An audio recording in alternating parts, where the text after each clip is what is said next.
भीतर से तेजस्वी यादव बहुत असुरक्षित महसूस करते और डरे हुए, और जो डर गया सो मर गया।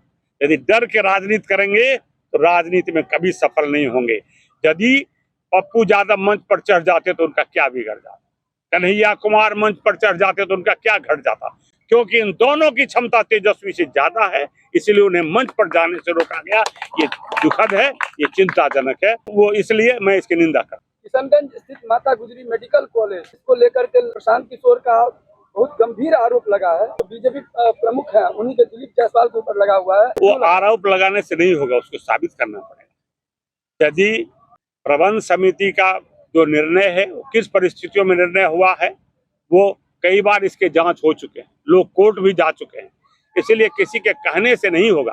प्रशांत किशोर के पास यदि कोई प्रमाण है तो कोर्ट जाए और कोर्ट में जाकर हमारे अध्यक्ष को चुनौती दे, हमारे अध्यक्ष जवाब देंगे। कलवाही प्रखंड के बारे में आपने बात किया था, कब तक ये पूरा प्रखंड का जो है नहीं, ये एक सरकारी प्रक्रिया कि अब 3-4 महीने हो गए, धन स्वीकृत हो गया है और अब निविदा की प्रक्रिया में होगा। मुझे लगता है 2-3 महीने के अंदर चुनाव से पहले इसका काम प्रारंभ हो जाना चाहिए और इसमें एक भव्य बनेगा। 32 करोड़ की लागत से भव्य प्रखंड और अंचल भवन का निर्माण यहाँ होगा। गंगा को कलवाही प्रखंड में जोड़ने की बातें चल रही है, क्या कहेंगे? ये बातें लंबे समय से चल रही है। मैं 2010 में एमएलए हुआ, तब मैंने विधानसभा में भी 2 बातें रखी थी। यहाँ के कुछ बेनीपट्टी के कुछ प्रखंडों को कलवाही में मिलाने की बात है, ये भारी विसंगति है। एक और बेनीपट्टी में 33 प्रखंड हैं और कलवाही में 11, 33 पंचायत हैं और कलवाही में सिर्फ 11, तो भारी विसंगति है। इसीलिए हमने मांग किया था अरेर को एक अलग प्रखंड बनाया जाए और कुछ पंचायतों को जो कलवाही के निकट हैं उन्हें कलवाही में जोड़ा है। लेकिन पिछले 20 वर्षों से परिसीमन की बैठक नहीं हुई, एक भी नया मंडल प्रखंड नहीं बना, एक भी नया सब डिवीजन नहीं बना, एक भी नया जिला नहीं बना। लेकिन अभी बिहार के डिप्टी सीएम सम्राट चौधरी जी ने घोषणा की है कि मेरी सरकार बनेगी तो फिर हम नए सिरे से सब डिवीजन और प्रखंडों का नए सिरे से परिसीमन करेंगे। तो मुझे विश्वास है आने वाले दिनों में ये बहुत 15 साल पुरानी जो ये मांग है वो पूरी हो जाएगी। करोड़ों रुपए की लागत से पुल का निर्माण होता है, रोड का शिलान्यास होता है, रोड बनता है, लेकिन ये भेंट चढ़ता है तब जब क्वालिटी को लेकर के, उसकी गुणवत्ता को लेकर के प्रश्न चिन्ह उठता है। क्यों नहीं होता है प्रारंभिक स्टेज में उसकी जांच? प्रारंभिक में होती है, पूरा विभाग लगा हुआ है कि हमारे यहाँ जो भी काम हो मजबूत हो और मजबूत हो, मानक के अनुरूप हो और मानक के अनुरूप होता भी है। अनेक पुल बने हैं जो मानक के अनुरूप है, लेकिन कोई जो ठेकेदार करेंगे तो यहाँ कोई कमीशनबाजी नहीं है। कोई मुख्यमंत्री का परिवार कमीशनबाजी में शामिल नहीं है, ठेकेदारी में शामिल नहीं है। जो ठेकेदार कितने भी बड़े और कितने भी रसूख वाले हो, गलती करेंगे, जांच होगी, पकड़े जाएंगे तो जेल जाएंगे।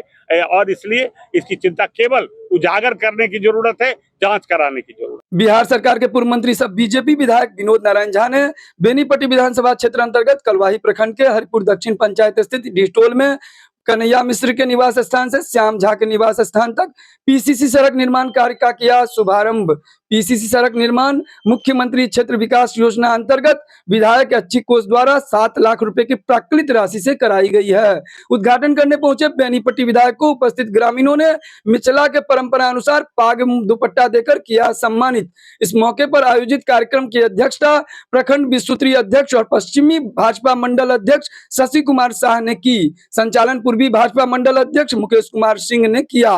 कार्यक्रम को संबोधित करते हुए विनोद नारायण झा ने मुख्यमंत्री नीतीश कुमार एवं उप मुख्यमंत्री सम्राट चौधरी का आभार जताते हुए कहा, राज्य सरकार के द्वारा 11 लाख वृद्ध और विधवा लोगों को 400 रुपए की जगह 1100 रुपए पेंशन देने का जो पहल है ऐतिहासिक है।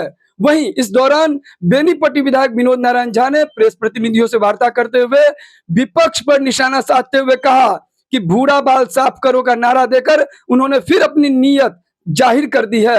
पटना में वोटर लिस्ट रिवीजन के खिलाफ महागठबंधन प्रदर्शन के दौरान जब पूर्णिया सांसद पप्पू यादव और कांग्रेस नेता कन्हैया कुमार को राहुल गांधी एवं तेजस्वी यादव के ओपन रथ पर चढ़ने से रोका गया, यह वाकया सियासी गलियारों में चर्चा का विषय बना। इसी पर तंज कसते हुए बीजेपी विधायक विनोद नारायण झा ने कहा तेजस्वी यादव भीतर से बहुत असुरक्षित महसूस कर रहे हैं और डरे हुए हैं, और जो डर गया सो मर गया। नसीहत देते हुए कहा, यदि डर के राजनीति करेंगे तो कभी सफल नहीं होंगे। आगे उन्होंने तंज कसते हुए कहा, कन्हैया कुमार और पप्पू यादव दोनों की क्षमता तेजस्वी यादव से ज्यादा है, इसीलिए उसे मंच पर जाने से रोका गया।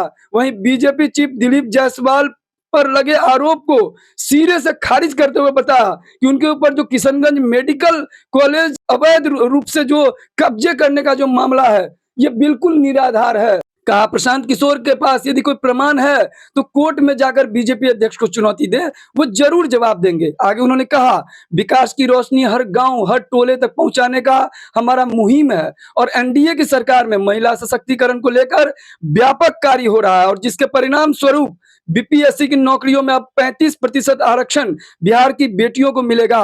बीडीओ एसडीओ जैसे पदों पर भी 35% महिलाएं होंगी। खास मौके पर वरुण सिंह, राजाराम झा, संजय मिश्रा, लक्ष्मणकांत मिश्रा, श्याम झा, संजीव झा, चंद्रमोहन ठाकुर, श्री नारायण झा, शिव गोविंद मिश्र, विकास सिंह कुशवाहा, सुदिष्ट मिश्र, राम दिनेश कुशवाहा, विजय यादव, अजीत मिश्रा, भोला प्रतिहस्त, भोगी मुखिया, सज्जन पासवान, गुड्डू सिंह, रंजीत सिंह, विजय सिंह, सुनील झा, राजेश यादव, गणेश झा सहित सैकड़ों कार्यकर्ताओं के साथ ग्रामीणों की मौजूदगी देखी गई।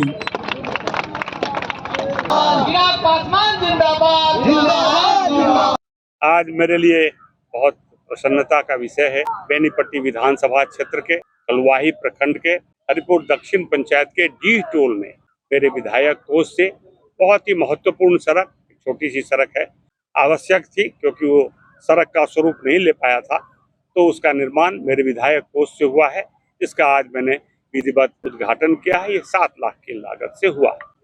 आज मैं बेनीपट्टी जनता की ओर से बिहार के मुख्यमंत्री श्री नीतीश कुमार जी और हमारे विधायक दल के नेता श्री सम्राट चौधरी जी को के प्रति आभार और धन्यवाद व्यक्त करता हूं कि जिन्होंने एक बार कलम दबाकर मुख्यमंत्री जी ने बिहार के 1 करोड़ 11 लाख वृद्धजनों को, विधवा को और विकलांगों को 400 पेंशन के बजाय 1100 पेंशन देने की शुरुआत की है। कल कैबिनेट का एक डिसीजन आया कि बिहार में अब बीपीएससी की नौकरी में 35% का आरक्षण बिहार की बेटियों के लिए होगा। महिलाओं को आरक्षण मिलेगा। वुमेन लिबरेशन की दिशा में, महिला सशक्तिकरण की दिशा में एक ये मील का पत्थर होगा। एनडीए सरकार ने पिछले 20 सालों में महिला सशक्तिकरण के लिए बहुत काम किए हैं। 2005 में जब जदयू भाजपा की सरकार बनी, इसमें नीतीश कुमार जी और सुशील कुमार मोदी जी मुख्यमंत्री और उप मुख्यमंत्री थे, उसने निर्णय किया कि पंचायती राज संस्थाओं में 50% आरक्षण देंगे। पिछड़ों में भी 50%, बाकी सामान्य में भी 50% का आरक्षण था। लेकिन आज मैं बिहार की जनता को धन्यवाद देता हूं कि पंचायती राज संस्थाओं में बिहार सरकार ने तो 50% का आरक्षण दिया, लेकिन अभी 56% महिलाएं पंचायती राज में चुनाव जीतकर विभिन्न पदों पर है।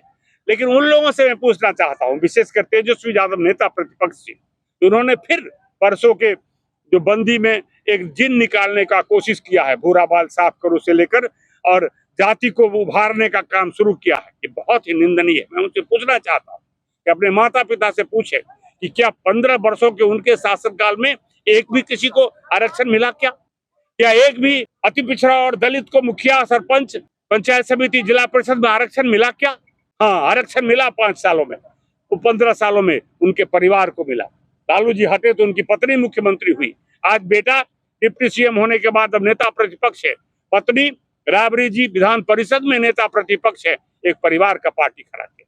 इसलिए सामाजिक न्याय का जो काम एनडीए ने किया है वो किसी ने नहीं किया है, और इसलिए बिहार की जनता ने लगातार हमें बहुत ही मतों से जिताने का काम किया है। आने वाले 2000 पंचायतों में भी एनडीए भारी मतों से बेनीपट्टी में भी जीतेगी और बिहार में 2/3 बहुमत से अपनी सरकार बनाएगी, ये मेरा विश्वास है।